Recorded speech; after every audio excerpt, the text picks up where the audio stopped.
In this video, we will be looking at the text editor Visual Studio Code, which is an incredible program. And we're going to download, install, and I'll show you a couple of things that you can do with it. So go to your browser and just say download Visual Studio Code. This is different than Visual Studio if you're curious, but it's made by the same folks. All right, so whichever operating system you have, just go ahead and click on that download button there, and then just go through the install process. Just all the default things that it has set up there in the install process are just fine if you want to leave those the way that they are. And then once you open up the program, it'll look something like this. Might not look it probably won't look exactly the same. I changed my preferences here. In the color theme, you'll probably see something like this, like a dark blue. But anyways, let's go ahead. So there's a couple of different things that I want to show you. Okay, so first of all, whatever class you're going to be using Visual Studio Code for, um, in your files, have a folder for that class or a folder for those programs, and then open up a folder in Visual Studio Code where you're going to house all of your programs. Okay, so just now I did that by saying File, Open Folder, and then I have a folder for all of my CIT 160 programs. Okay, and then I can just come over here, um, you know, and I can see all these programs, and it's really easy to kind of to navigate all these different files. Okay, so that's really helpful. All right. Anytime you're using something like Git, Visual Studio Code has a lot of different things that can integrate Git really well. You can see this says M right here. It just means that that was modified. It says I modified it a few seconds ago. I have uncommitted changes.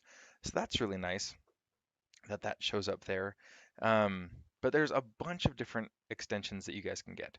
So whether you're wanting to use this for a C++ class, a Python class, HTML, CSS, PHP, JavaScript, any of that, there are lots of extensions that you can download for Visual Studio Code. So in your sidebar won't look like this. It'll probably have, I think, 4 things in here. But if you hover over one of them, it'll say extensions. It might have a different icon than this. Um, but there are a bunch of different things that you can install that will help you. Right here, it shows all of the ones that I have enabled in mine. I have Git Link, Heroku CLI, which is for CS313, um, a JavaScript one, a live server one, which is pretty cool. I could right click on this and say open with live server, and then it just opened up this window, and then if I change this here, let's say I'll say my second template program and save it, I just come back here and it automatically refreshed it without me having to do anything. Okay, so simple things like that. I will include in the link a bunch of these different links of ones that I found were very helpful for different classes depending on what you're doing. If you have a Python class, you might want to get one for Python. But if I just searched in here, like let's say I was searching for Python, you can see there's a lot of different extensions that you can install. And all of them, if you click on one of them, will have a rating and how many people have downloaded it.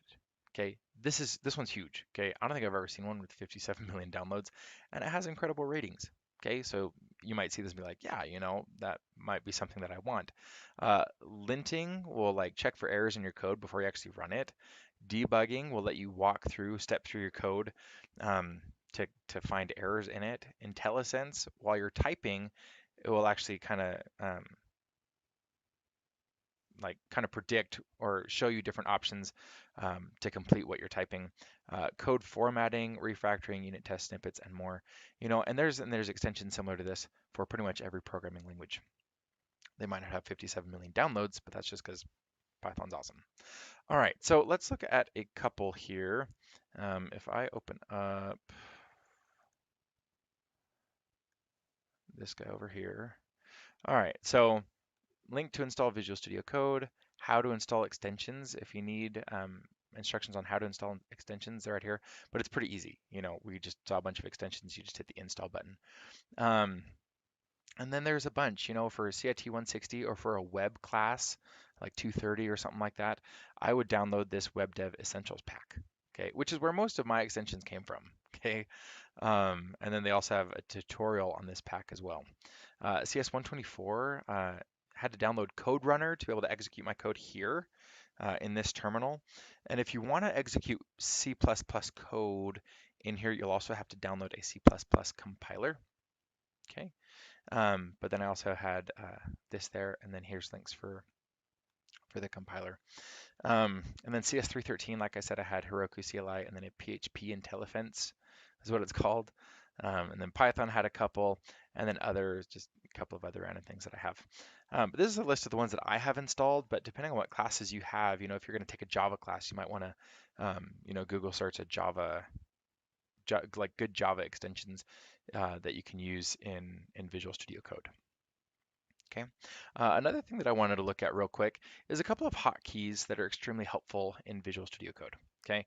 Let's say I wanted to change the name of this function. I could select it and hit Control D to highlight the next instance of that string that I had selected. And so I could say my new function, and it would change the name in both spots. Okay, which is pretty nice. Same thing with this. If I wanted to change this ID, I could just hit Control D, select the next one. Or let's say I wanted to type here, and down here for whatever reason, I could hold Control, click again, or maybe it's Alt. There, Alt. I can hold Alt, click again, and I can type in both spots. All right. Let's say I wanted to type on each one of these lines. I could hit Control Alt I or Shift Alt I, and it made a cursor on each one of these lines. And I could hit Home to go to the beginning of it and say, whatever. But that one's really nice too. In addition to that, I can also click here and hit Shift Alt, and that will just copy that line of code. But if I hit Control Alt and hit my down arrow or my up arrow, then it'll just expand the cursor to those adjacent lines above or below it. And then you can type on those as well.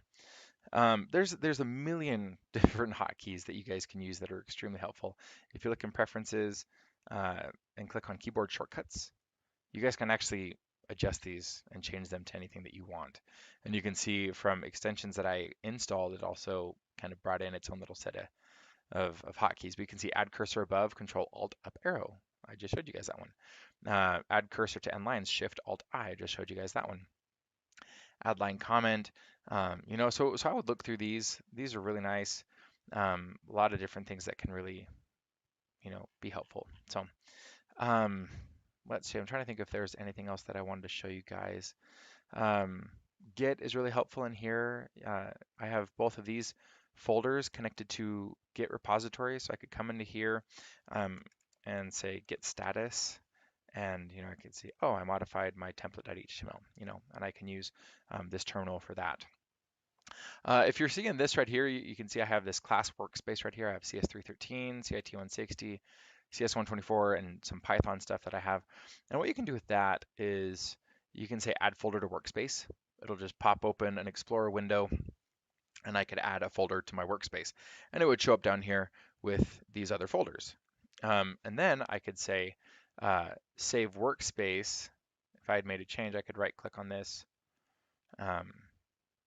Let's see, right here, save workspace as, and that would save a workspace file that I could actually open. So if I click on open workspace, I don't have very many, I have one, okay, that I just recently made. But this is a workspace file that I could open with Visual Studio Code that would have all of these things saved and ready to rock, okay. So anyways, that's really nice too. If you have like multiple classes, you could open up another window. So I could say new window, and then in here, I could open up its own folder or whatever I wanted to do here. But as soon as I close Visual Studio Code, it will only open up one window. It won't open up both.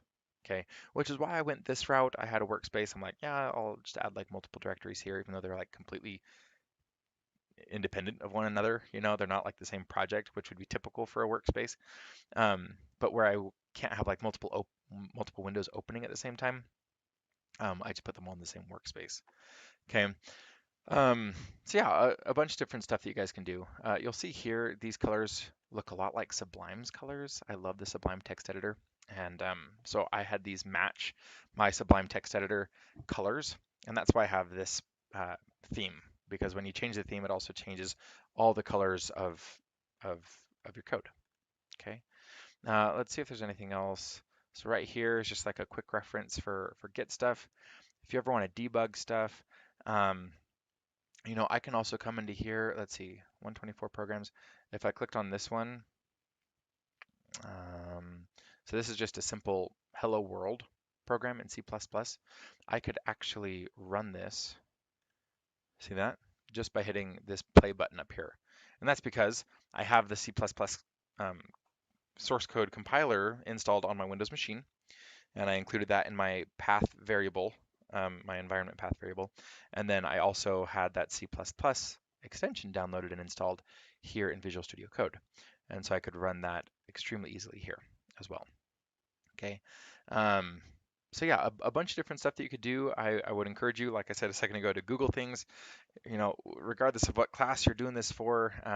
But this is extremely helpful, and it's a program that you will likely use for many classes, and it's free. You can use it to develop personal projects outside of class. You can use it in professional environments. A lot of larger companies will provide expensive licensed software such as Visual Studio, not Visual Studio Code, or IntelliJ, or PyCharm, different things like that, which are incredible programs. Okay, but as far as a free program goes, this one is extremely versatile, really easy to use. It might be a little bit of a learning curve as far as like installing extensions go, and figuring out how to really streamline that efficiency that you can get to.